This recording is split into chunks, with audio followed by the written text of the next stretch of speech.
Thank you for joining us today. My name is Subodh Bhargav, and I'm joined here with Vinicius. We are senior program managers in Microsoft working on a new product offering called AKS on Azure Stack HCI.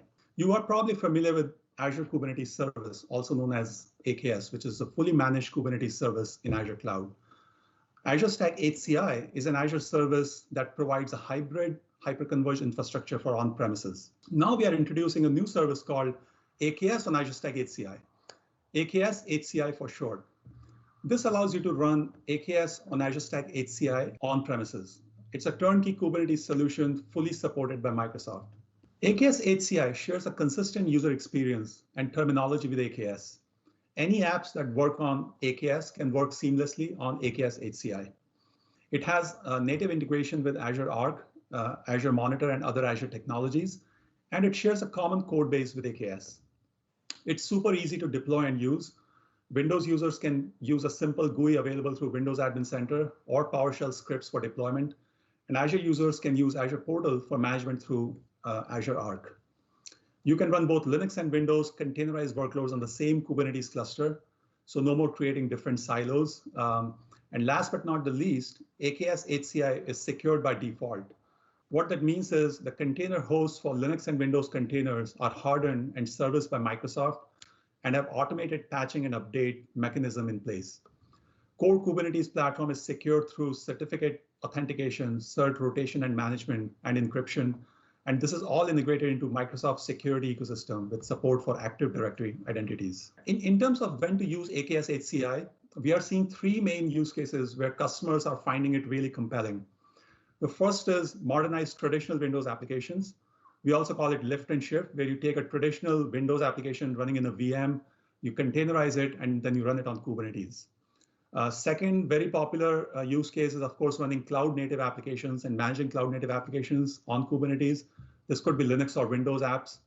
And AKS HCI finally it also serves as a great platform to host and run Microsoft first-party applications and services like Arc-enabled data services and Azure IoT. So with that, let me hand it over to Vinicius, who's going to talk more about the first use case I talked, which is how do you modernize a Windows application running in a VM, containerize it, and then seamlessly deploy it on AKS HCI. All right, thanks, Subodh. So before we dive into the demo itself, let's just recap that the demo today is going to be focused on modernizing your existing application on Windows Server, running a legacy system like a virtual machine on 2012 R2 to a Windows container running on AKS on HCI. So with that, let's take a look at our environment. So what we have here is Windows Admin Center, and as you can see, we have multiple virtual machines, and one of those are actually a deployment of a Azure Stack HCI. I have multiple virtual machines running on top of this Azure Stack HCI. So if I look at the inventory, you can see that I have actually a mix of legacy systems like the ViniBeer VM that actually hosts the application that we're going to talk about today. And we also have this set of VMs that are actually the deployment of our AKS on HCI.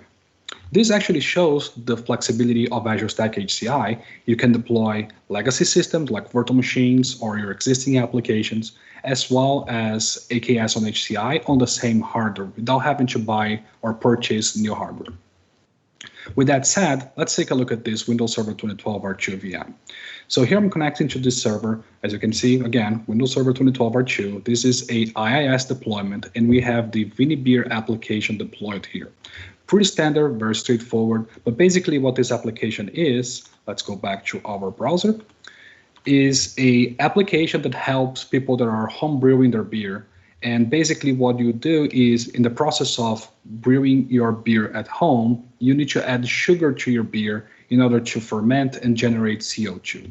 So depending on the style of the beer that you're producing, so for example, Hefeweizen, let's say the temperature at my place is 75 degrees Fahrenheit and I'm producing 5 gallons of beer, the application is going to tell me these type of sugars, how much should I add in grams, ounces, or cups. So as you can see, the application is up and running. I'm targeting the ViniBeer VM, which is exactly the same VM that I mentioned and showed you in a second. And everything is good. It's working. However, we want to modernize this so we have a more modern deployment where we can scale up, scale down, we can move this between environments and so on and so on. Now let's take a look back at our virtual machine. It's important to understand that when you deploy a container, you need an asset on which the container can be built with your application itself. There are multiple ways you can do that. You can extract the application from a running server, or you can have the source code from your developers. In our case, we don't have the source code anymore. We don't have any developers around. In fact, I, as the ops person or the IT pro, am responsible for extracting this from the running server and put it in a container. If you don't know where to start, that's where Windows Admin Center comes in and helps you with the process. So let's take a look. Here I have again our ViniBeer application. I can right-click and use Web Deploy to extract the application from the server. I can select what are the things that I want to extract. In this case, I want to extract everything, both the application configuration itself, as well as the file system content. So as you can see, all the files and the folder structure are going to be exported. Next, I have the parameters that actually are going to be used in the destination server, in our case, the container itself.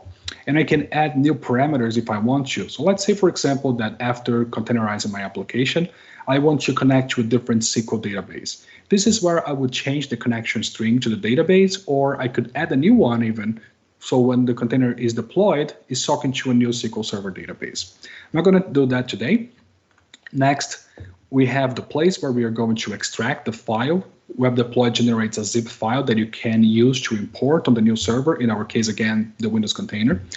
Since I did this process already, I'm going to cancel here. I'm going to minimize the server and go back to our folder structure in the server to show that I have a ViniBeer Web Deploy file. If I open this file just to show you, all the configuration is here. The content for the website is also here. I can go back to the folder. Keep it here. Let's go take a look now at another Windows Admin Center tool. What you see here is the Images tab on the Containers extension, and I'm targeting a container host. This extension has been recently updated to include a feature that actually helps you in containerizing your application. So all I have to do here is click the Create New. I have multiple options here, but the application type up until now is only for web applications. We'll be adding more options in the future.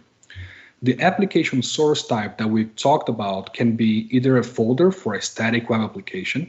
It can be a Visual Studio solution in case you have a developer around and you have the Visual Studio solution files. Or it can be a web deploy, just like we exported from the running server. So I'm going to select this option. And when I browse for that file, I'm going to select the folder that I just showed you and the zip file that we looked at. Next, we are going to select what is the framework version. And on a Windows container, you can containerize really old stuff like .NET Framework 2.0, for example, but then you would have to change for the .NET Framework 3.5 here, on which we can support the 2.0 version. In our case, the 4.8 will work just fine. So we'll use that. Next, if your application requires any additional scripts to run, like for example, a PowerShell script, you can use that here and we'll add that to your Docker file. Next, we are going to say what is the image name. I'm going to type ViniBeer WD for web deploy, and I'm going to say this is the version 5. I ran this process many times, so version 5 is fine. And as you can see, the Docker file was created for me down here.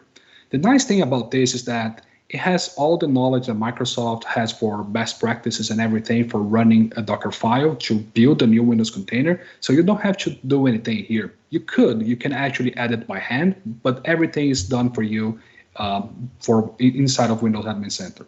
So I'm going to click Build. So while the image is built in the background, let me go ahead and use the one that I have built previously. So I'm going to select this one and click Push. And I'm going to change here to Azure Container Registry. And as you can see, this check is for my subscriptions. And then I can select which subscription I want to use. And under that subscription, I have multiple registry. And then as the image is pushed to the Azure Container Registry, one thing to notice here is that the registry that you are going to be used is necessary in case you want to use your container image in multiple hosts.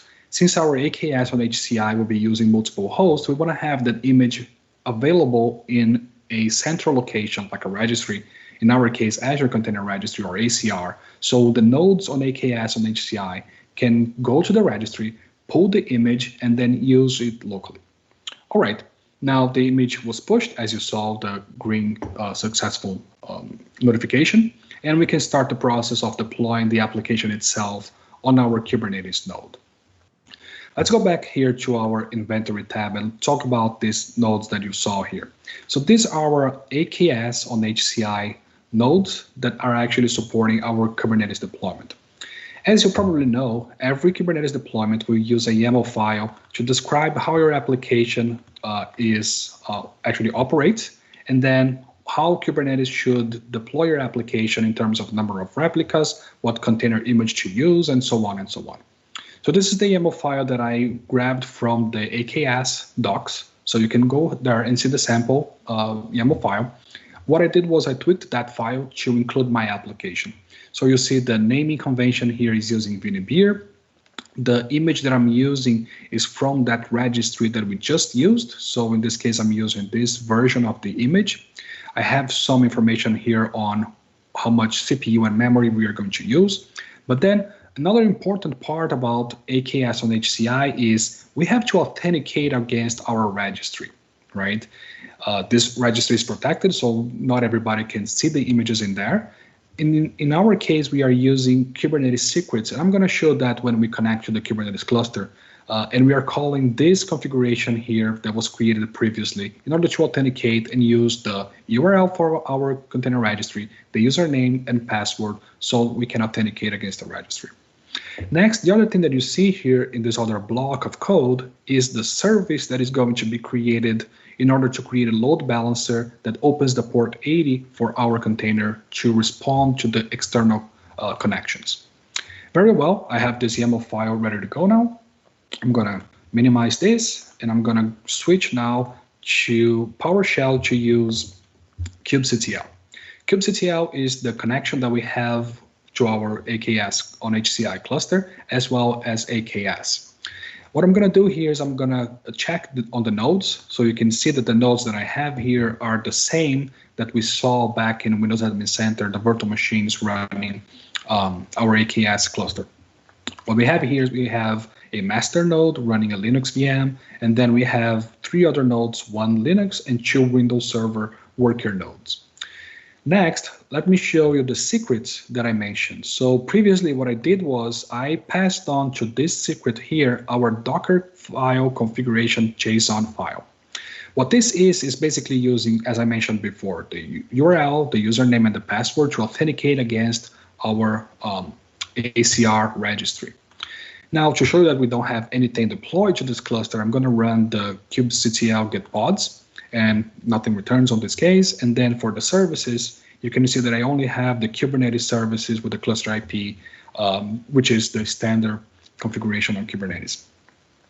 Now what I'm going to do is I'm going to use kubectl to apply this configuration using the file that we passed on before that I just showed you, the Vinibeer YAML file. So let's run this. As you can see, both the deployment as well as the service were created. So if we look at the get pods option now, you can see that I have 1 pod. I requested 1 and 1 is ready.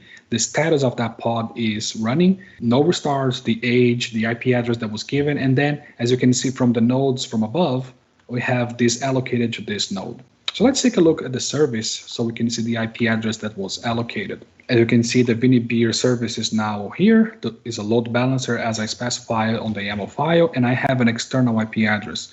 And this is the IP address that is going to be used to connect to the application. So let's go back to the web browser. I'm going to type the IP address plus the path to our application, and you see that the application is running exactly the same way.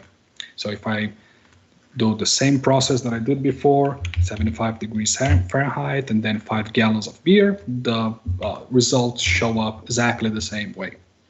Now, one of the things that I mentioned is AKS on HCI allows you to quickly scale because it's the Kubernetes model. So in order to do that, let's just finalize the demo by changing the number of replicas here to 2. I'm going to save this file, go back to our PowerShell, run this command again to redeploy this YAML file. And now if we run the option to get pods, as you can see, we have another pod that with the status container creating. If I run the command again, as you can see, it's now running. All right, so I hope that gave you a good idea on how the process of modernizing our application works. Just to recap what we did, we started at the Windows Server 2012 R2 VM, where we looked at the IIS deployment with the ViniBeer application, and we used web deploy to extract the application. Next, we used the zip file generated by web deploy in Windows Admin Center to go and create a new Windows container image that has our application. And Windows Admin Center actually generated the Docker file for us, so we didn't have to actually write that. Next, we pushed the image to Azure Container Registry, which is a central location where other container hosts can access the image and pull that image to use as part of the Kubernetes deployment. With the image on the registry, we could create a YAML file that pulled that container image and also describes how our application works in terms of replica and everything else. With the YAML file, we went ahead and used kubectl to apply the configuration to our AKS and HCI cluster.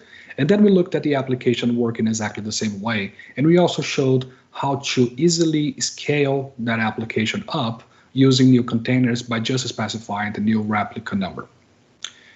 With that said, I hope you liked the demo, and back to you, Subodh. Thanks, Vinicius. That was great. I love to see this scenario where customers can reuse their existing Azure Stack HCI infrastructure, not only to run legacy applications, but also reuse the same infrastructure to run AKS HCI, a Kubernetes service on premises.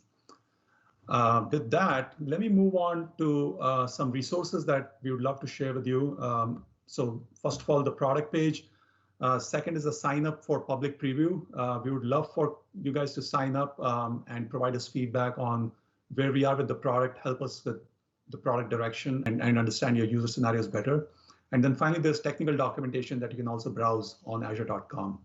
With that, we would like to thank you for your time today, for attending the session, and we hope you have a great rest of your day.